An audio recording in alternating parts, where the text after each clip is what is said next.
രാത്രിയുടെ നിഗൂഢതകളിൽ ഒളിഞ്ഞിരിക്കുന്ന വിശ്വസൗന്ദര്യവും അമാനുഷിക ശക്തിയുമുള്ള ഒരു സങ്കല്പമുണ്ട് നമ്മുടെ ഐതിഹ്യങ്ങളിൽ. യക്ഷി മലയാളിയുടെ മനസ്സിൽ പ്രണയമായും ഭീതിയായും പ്രതികാരമായും ഈ കഥാപാത്രം ഇന്നും ജീവിക്കുന്നു. പാലമരങ്ങൾ, കുളക്കടവുകൾ, വിജനമായ പാതകൾ ഇവയെല്ലാം യക്ഷിയുമായി ബന്ധപ്പെട്ട് കിടക്കുന്നു. അറിവിൻ്റെ ആർക്കേസിലേക്ക് മറ്റൊരു കാര്യം കൂടി. എല്ലാവർക്കും ആർക്കേസിൻ്റെ പുതിയൊരു എപ്പിസോഡിലേക്ക് സ്വാഗതം. യക്ഷി എന്ന സങ്കല്പം കേരളത്തിൽ മാത്രം ഒതുങ്ങി നിൽക്കുന്ന ഒന്നല്ല. ഇത് ഇന്ത്യൻ മിത്തോളജിയിൽ ആഴത്തിൽ വേരൂന്നിയവയാണ്. സംസ്കൃതത്തിൽ യക്ഷൻ അഥവാ യക്ഷ എന്നതിൻ്റെ സ്ത്രീ രൂപമാണ് യക്ഷി. യക്ഷന്മാർ ധനദേവനായ കുബേരന്റെ പരിവാരങ്ങളായിട്ടാണ് പുരാണങ്ങളിൽ അറിയപ്പെടുന്നത്. യക്ഷന്മാർ സാധാരണയായി പ്രകൃതിയുമായി ബന്ധപ്പെട്ട ദേവതകളോ നിധി സൂക്ഷിപ്പുകാരോ ആയാണ് കണക്കാക്കപ്പെടുന്നത്.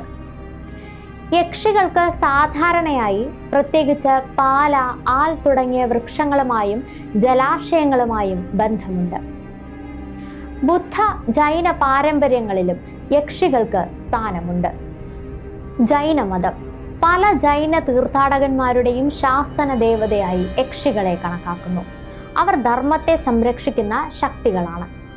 ശില്പകലയിൽ പുരാതന ഇന്ത്യൻ ശില്പകലകളിൽ വൃക്ഷങ്ങളെ ആലിംഗനം ചെയ്തു നിൽക്കുന്ന യക്ഷി രൂപങ്ങൾ ഫലഭൂയിഷ്ഠതയുടെയും സമ്പത്തിൻ്റെയും പ്രതീകങ്ങളാണ്.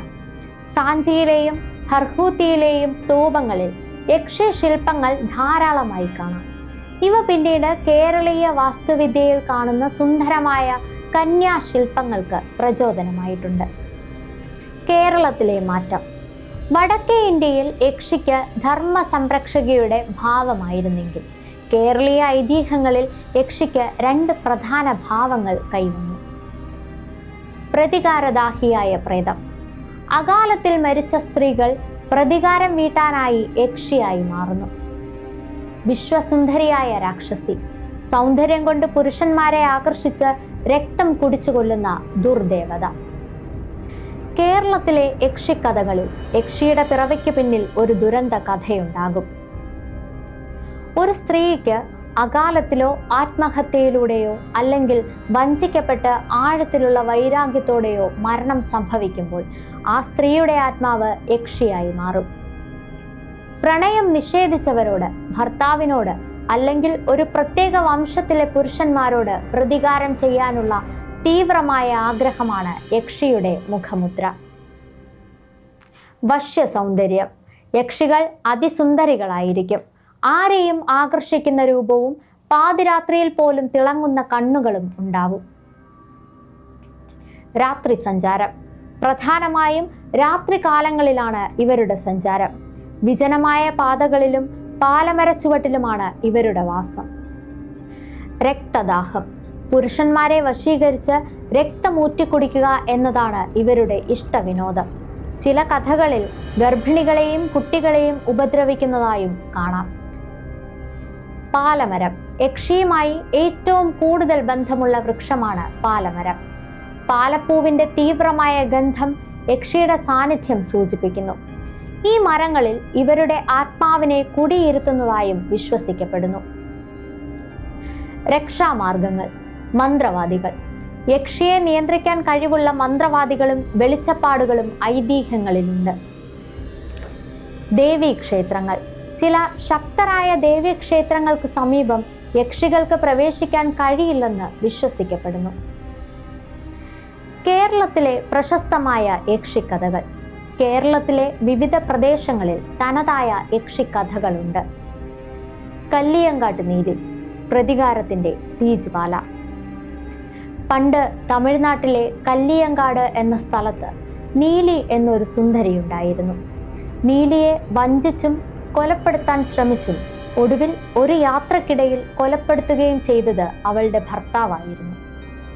ഭർത്താവിനോടുള്ള പ്രതികാരം കാരണം അത്യധികം വൈരാഗ്യത്തോടെ നീലി ഒരു യക്ഷിയായി മാറി.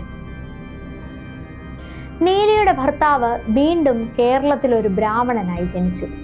നീലി യക്ഷിയുടെ രൂപത്തിൽ ഈ ബ്രാഹ്മണന്റെ പിറകെ കൂടുകയും അവസാനം തമിഴ്നാട്ടിലെ തിരുനെൽവേലിക്കടുത്തുള്ള ഒരു കാളി ക്ഷേത്രത്തിന് സമീപം വെച്ച് ഭർത്താവിനെ വധിക്കുകയും ചെയ്തു. നീലിയുടെ രൗദ്രഭാവം അത്ര തീവ്രമായിരുന്നു. ഈ യക്ഷിയെ തളയ്ക്കാൻ അന്നത്തെ പ്രശസ്ത മന്ത്രവാദിയായിരുന്ന കാട്ടുമാടം നമ്പൂതിരിക്ക് പോലും സാധിച്ചില്ല. ഒടുവിൽ ഈ യക്ഷയെ ആവാഹിച്ച് പരമഭക്തനായ ഒരു ബ്രാഹ്മണന്റെ സഹായത്തോടെ ഒറ്റപ്പാലത്തിനടുത്ത് ഇളയിടത്ത് അടക്കിയതായി വിശ്വസിക്കപ്പെടുന്നു. ചില കഥകളിൽ ഈ യക്ഷിയെ കോട്ടയം കുറവിലങ്ങാടുള്ള മൂത്തേടത്ത് കാവിൽ കുടിയിരുത്തിയെന്നും പറയുന്നു. മാങ്കുളം യക്ഷി വശ്യതയുടെ ഉദാഹരണം. തിരുവനന്തപുരം ജില്ലയിലെ മാങ്കുളവുമായി ബന്ധപ്പെട്ടാണ് ഈ ഐതിഹ്യം. ഇവിടെ ഒരു കാവുകളിലൊന്നിൽ അതിസുന്ദരിയായ ഒരു യുവതി ഉണ്ടായിരുന്നു. പ്രണയബന്ധങ്ങളിൽ വഞ്ചിക്കപ്പെട്ട ഒരു സ്ത്രീയുടെ ആത്മാവായിരുന്നു ഈ യക്ഷിയുടേത്.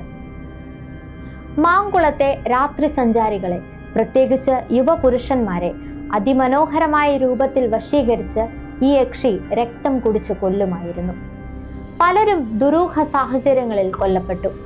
ഈ യക്ഷിയുടെ വശ്യതയുടെ കഥകൾ കേരളത്തിൽ വളരെ പ്രസിദ്ധമാണ്.